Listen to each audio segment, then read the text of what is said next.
I guess at what point did you start your syndication journey? And then as you're thinking about that, how did you get to the point where you felt you knew enough, obviously about syndications, you went to that conference, but then to passively invest in real estate? 'Cause that's one of the ways that we started as well, my wife and I. That's the way a lot of people start, or they only passively invest because maybe they've got a great job or a career that they love Yeah. and they don't have the time or interest to really learn enough about syndication to do it full time themselves, right? So when did you start, and then how did you get to that comfortability point with that syndicator to be like, hey, here's 25 grand that I worked very hard for, and you take it and go hopefully bring it back with friends.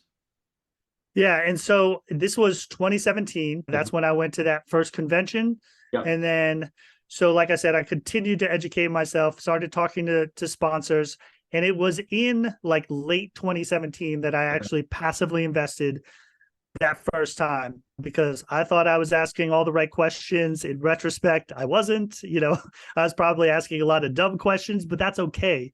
And luckily, it wound up working out, right? That deal got pretty much exactly the returns that they said they would. It didn't blow it out of the water like the anomaly that was COVID time Yeah. period. And we could talk about that, but it was as promised. And so I was very happy with that. And it wasn't until about 2019 when I did my first deal that I got on as a general partner. Okay. And that happened also as a result of going to one of these conferences where I was meeting up with other, like-minded folks who want to be more active on the, general partner side of things. Yep. And they had a deal that they were interested in that was right in my backyard in Tampa, not literally in my backyard, but in Okay. my neighborhood. And they asked me if I wanted to partner up on it.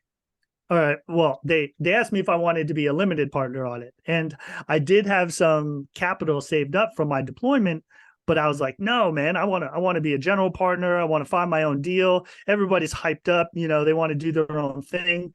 But you quickly learn that this is a team sport and it's really hard to do your own thing.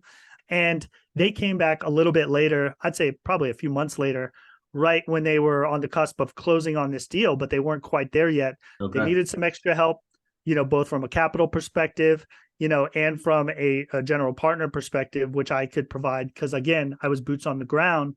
Yep. And so they were willing to bring me in on as a general partner for that one. Pretty small slice, but I was okay with that because it was an opportunity to get that experience in the deal, get that general partnership status. And so that's where I started off on the more active side of real estate investing.